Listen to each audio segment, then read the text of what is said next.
So we talked a little bit recently about an interview in the New York Times that Bernie did with Maureen Dowd. Most of the interview, he was trying to hammer away on policy in regards to the partisan reconciliation bill that they want to get through, the human infrastructure bill. Well, there's another part I found interesting in that interview that I wanted to share with you.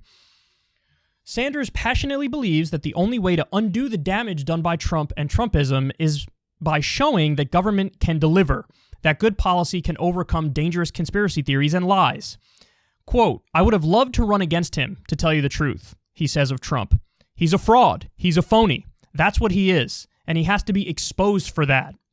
Even with Trump out of office, Sanders feels we are still on the precipice. Democrats need to speak to the struggles of the white working class, he says, something that sometimes part of the Democratic elite does not fully appreciate, he adds. "We've got to take it to them. I intend, as soon as I have 3 minutes, to start going into Trump world and start talking to people. It's absolutely imperative, if democracy is to survive, that we do everything we can to say, yes, we hear your pain and we are going to respond to your needs. That's really what this is about. If we don't do that, I fear very much that conspiracy theories and big lies and the drift towards authoritarianism is going to continue. You got all these folks out there who are saying, does anybody pay attention to me?" So that is almost exactly right. The only thing I would change is a word, not from Bernie. I think this was put in by Maureen Dowd. She says, Democrats need to speak to the struggles of the, quote, white working class. I don't know why people do this. I don't know why you would do this. When I talk about we need to fight for the working class, I certainly mean the multiracial working class. And Bernie means the same thing. So liberal elites love to do this, like Maureen Dowd. Apparently she loves to throw in there, oh, he means the white working class. Why would you add white to that? Do you only think white people are middle class? Is that what you think? I don't agree with that at all. When you're fighting for working people, you're fighting for working people of all backgrounds and all ethnicities and races. But they add that, and then they turn an otherwise like relatively benign comment into something that now people are going to take issue with because now you racialized it. Bernie didn't racialize it. Maureen Dowd racialized it. And this is the way a lot of people think, that if you're talking about class politics and the working class, you obviously only mean white people. Never once in my life have I talked about the working class and only meant white people. Ever. Ever.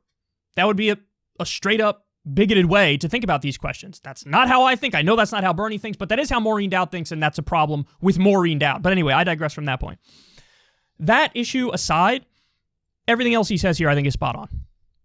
Now, this gets back to the whole, hey, did Trump win because of racism or economic anxiety?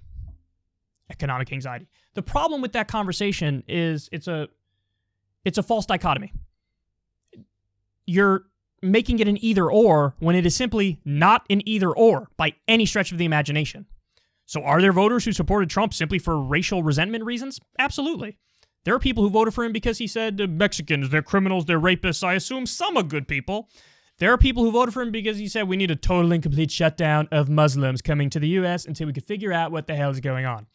There are people like David Duke or Richard Spencer who prioritize that sort of bigotry and xenophobia. And so, of course, there's plenty of people who are like that. By the same token, are there some 2 times Obama voters who flipped to vote Trump and they live in a dilapidated factory town and they said, the only reason I voted for him is because at least he said, I'm going to keep your job here. I'm going to bring the jobs back. And, Clintons were responsible for outsourcing my job and Obama didn't do anything to stop it. Do those exist too? Of course they exist as well. So people are complicated. People are complex. You have to talk to individuals and figure out, why did you support this person? Why did you support that person? Why are you pro-Trump? Why are you anti-Trump? And if you do that, it'll paint a very complex picture. Some of the people, it's racism. Some of the people, it's economic issues and outsourcing. Some of it, it's both. Some of it have nothing to do with any of that, and it's some other random thing that opinion Trump had where they supported him for that reason. So this gets back to that conversation. Now, the main point that Bernie would make, and he's correct about this, is he hasn't explained it in such detail, but I think he would concede all this stuff, that really the election comes down, whether it was Hillary or whether it was Biden. The election really came down to the Rust Belt, and all you needed to be able to do in the case of Hillary, if she chipped away at like 100,000 more voters or 200,000 more voters in the Rust Belt to vote for her, she would have won. And so if you made the economic argument, if you were clear to people, no, I'm fighting for you. Even if I don't agree with you on a million things, I'm fighting for you. I'm fighting for all working Americans. if you make that argument and you did it effectively and people believed it, could you have gotten that extra 100,000 or 200,000 people? Absolutely. Absolutely. Instead, she went the route of saying, you know, they're deplorables, irredeemable deplorables or whatever. Now, to be fair, she said only half of his supporters were that, but she said the word irredeemable deplorables, and it was easy to tar her as saying, like, all Trump supporters were irredeemable deplorables, even though she didn't say that. But that's the sort of feeling that a lot of people had, that these liberal elites are just looking down their nose at me. Bernie's making the point, the only way we're going to save people from going more authoritarian, going further right-wing, becoming bigger conspiracy theorists and bigger bigots is to actually fight for them and make it clear that we're fighting for them and that we're trying to improve their lives. And are there TFGs? Absolutely. Bernie knows that. I know that. Everybody knows that. You're never going to convince everybody. It's not going to happen. But would you have convinced enough to swing an election? 100,000 or 200,000 more voters?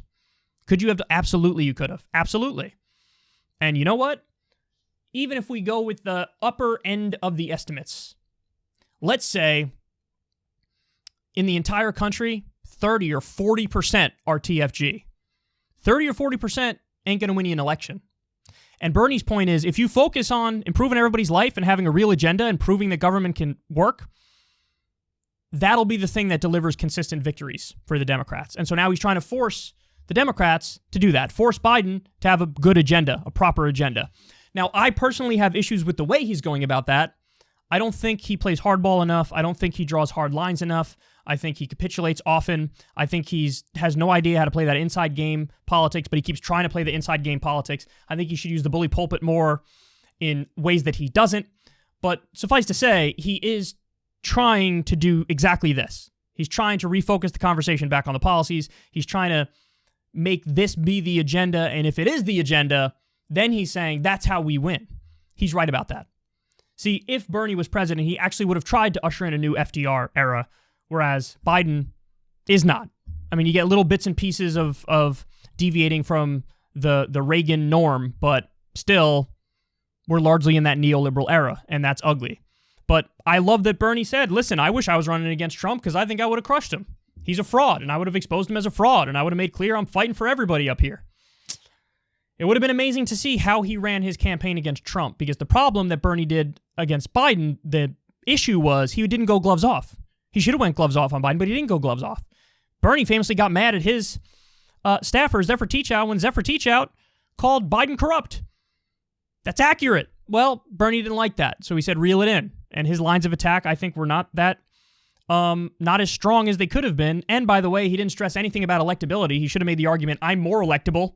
Biden's not more electable. I'm more electable. I'd win by a bigger margin. Obviously, we didn't know Biden was going to win at that time, but he could have said, I'm the one who's the safe option because you guys went with Hillary in 2016 and what happened? Well, Biden's Hillary 2.0. Same ideology. I'm the real one who's the safe one. So he should have made that argument as well. But I love the fact that he's confidently saying, yeah, I could have beaten him for sure. If Bernie had gone gloves off on Trump, he would have beaten him, definitely. And in fact, I think he would have chipped away. I don't think Bernie would have won Arizona, for example, but I do think Bernie would have won Ohio and some states that Trump actually picked off. So, what could have been? What could have been? He's still trying, but as the great philosopher Jojo once said, it's a little too late, or too little too late.